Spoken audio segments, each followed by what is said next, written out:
Have you ever looked someone dead in the eyes and known, with absolute certainty, that they were lying to you?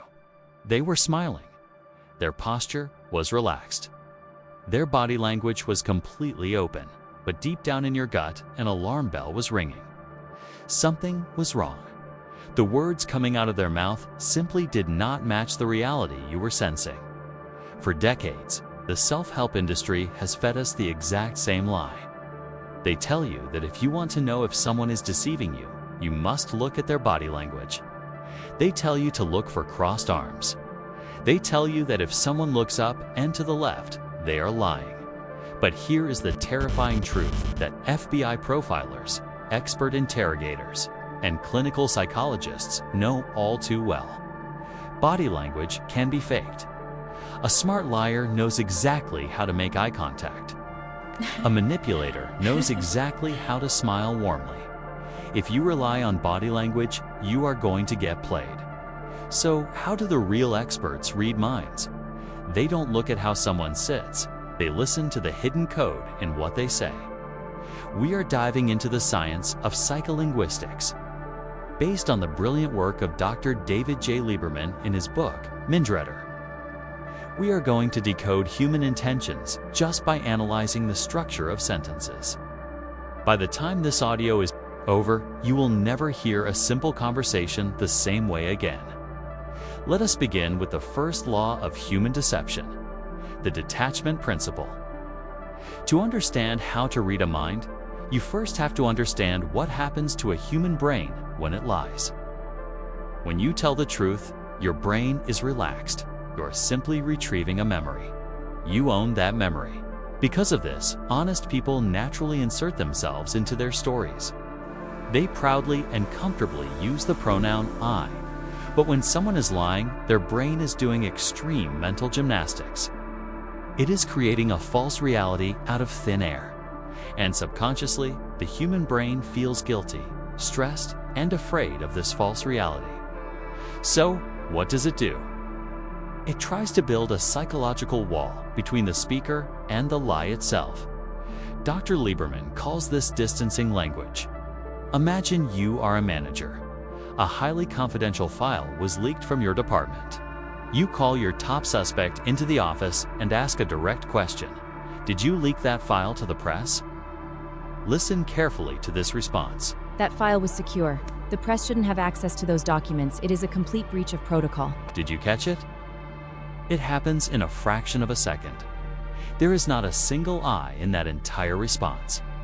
The suspect talked about the file, the press, and the documents. They removed themselves from the scene of the crime linguistically before you even officially accused them. When people drop the pronoun I and start speaking in the passive voice, when they say mistakes were made instead of I made a mistake, they are hiding something. They are severing the cord between themselves and their actions. But dropping pronouns is not the only red flag. Let us talk about the exact moment a lie is born.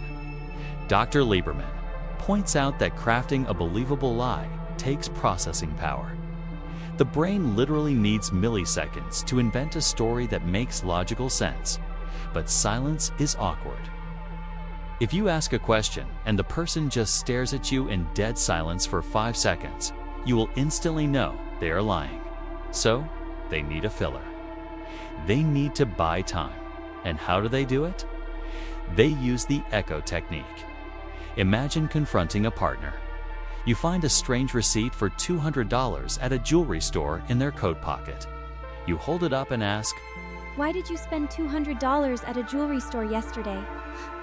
A truthful person, even if they are planning a surprise birthday party for you, will react immediately to the stimulus.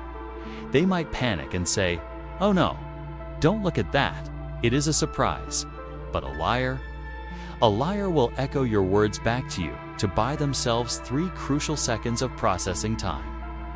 They will look at you and say, What is this? Why did I spend $200 at a jewelry store? What makes you think I went to a jewelry store yesterday? They answer a direct question with another question. Truthful people convey information. Liars try to manage your perception. If you ask a simple, direct question and the other person responds by repeating your question, or asking, "What do you mean by that?" Your internal alarm should be ringing at maximum volume. They are stalling. The cognitive load is too heavy, and their brain is buffering. Now we know liars by time, and we know they distance themselves. But what happens when they actually start telling the lie? Here is a fundamental rule of human psychology. Truthful people just want to convey facts. Liars want to convince you. And because they are desperate to convince you, they fall into the biggest trap of all: the information dump.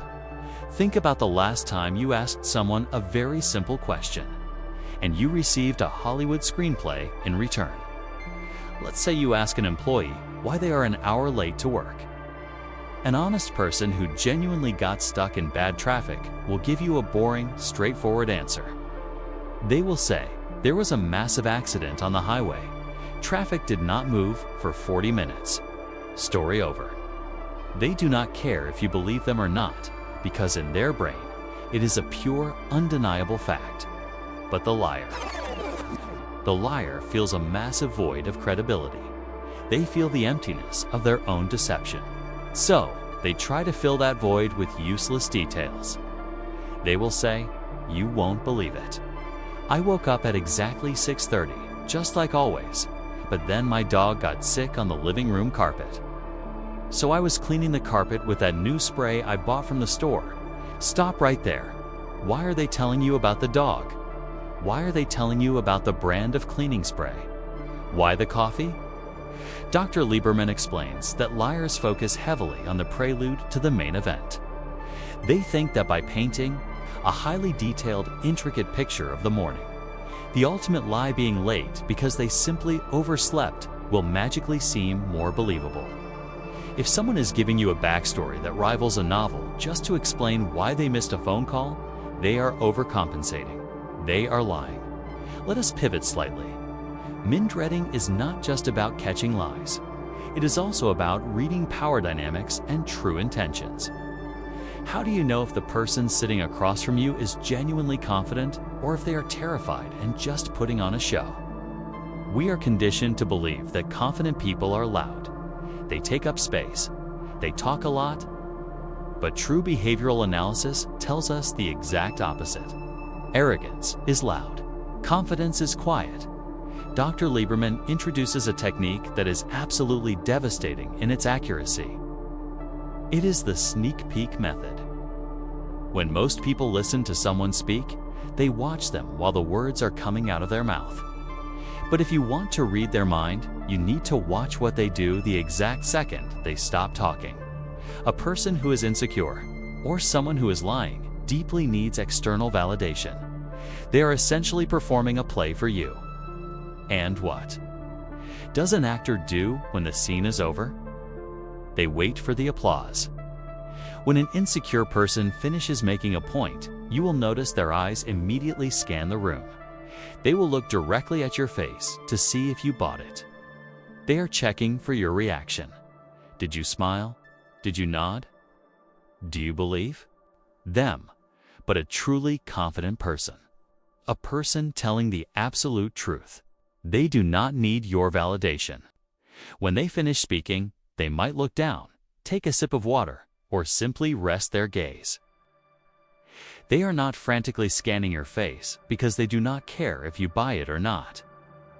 The truth does not require an audience. The next time you are in a high-stakes negotiation, do not just listen to the words. Watch the silence. The moment their lips stop moving is the exact moment their mind is laid bare. Let us move deeper into the architecture of deception. We have explored how liars use excessive details to overcompensate, and how they erase themselves from their own stories by dropping pronouns. But what if the person you are speaking to does not construct an elaborate, complicated lie? What if they try to slip right through the cracks of the conversation by using what behavioral experts call hedging?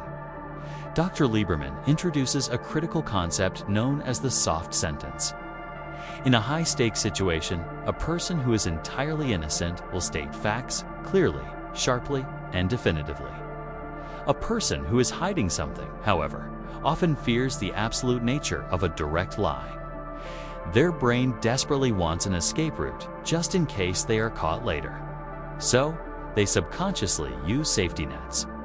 They use qualifiers.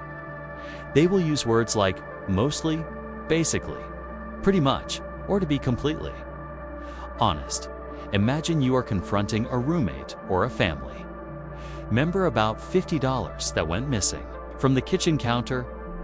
You look at them and ask, "Did you take the money?" Listen to this response. Mostly, I was out of the house all day. Why do you ask? Stop and analyze that sentence. Why the word mostly? If you were out of the house, you were out of the house. The truth does not require a soft cushion. The word mostly is a psychological qualifier.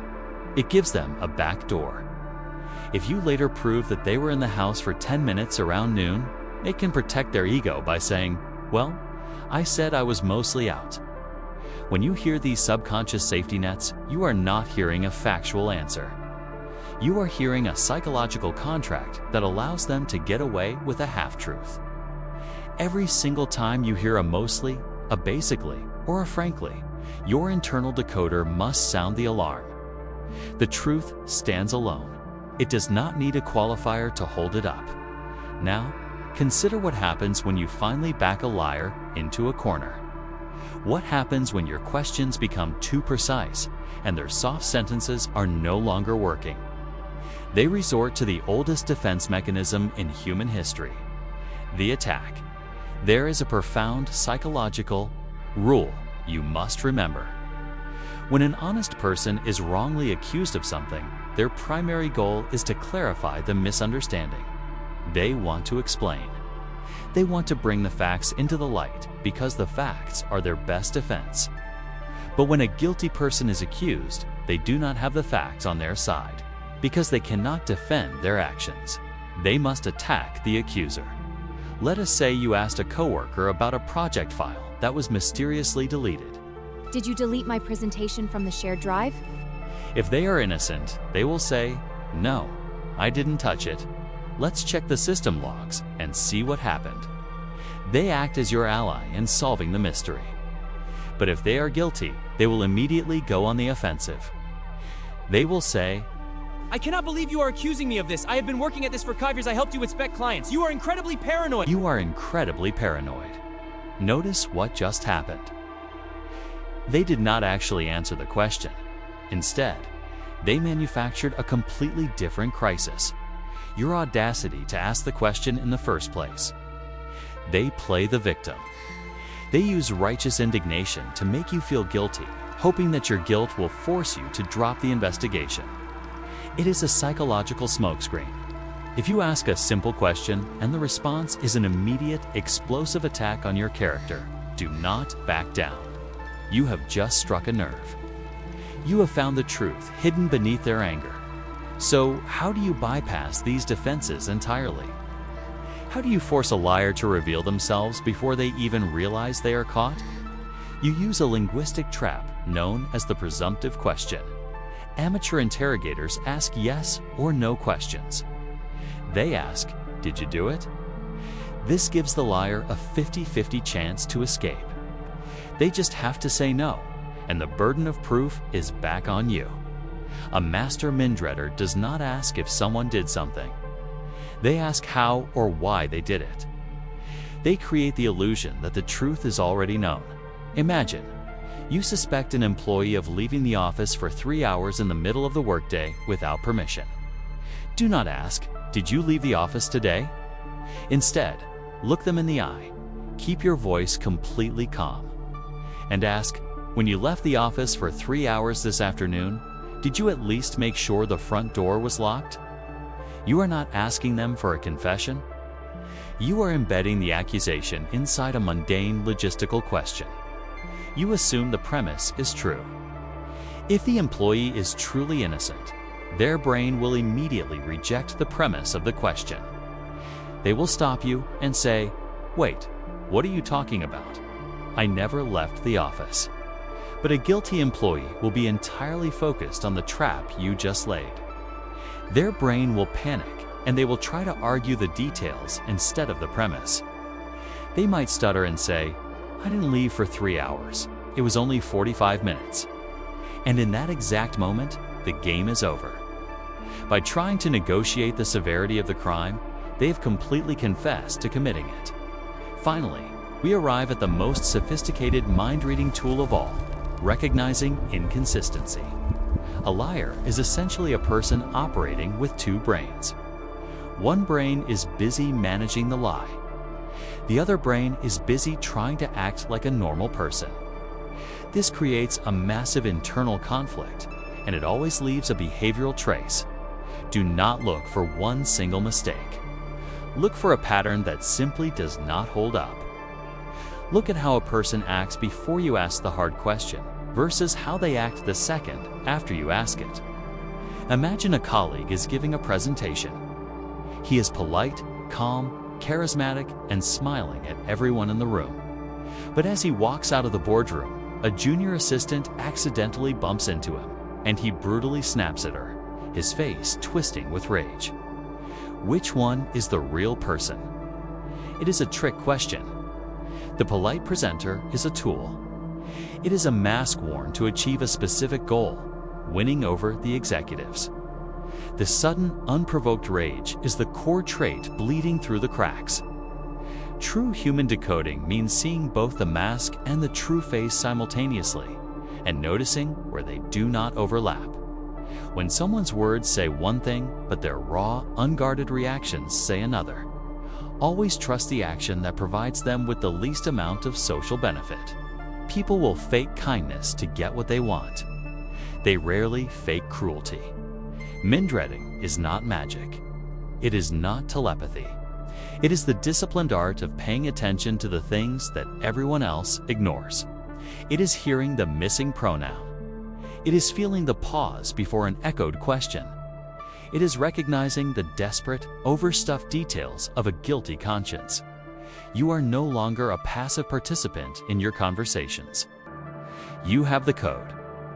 Use these tools from Dr. Lieberman's research to protect yourself, to seek the truth, and to understand the people around you on a level they do not even understand themselves.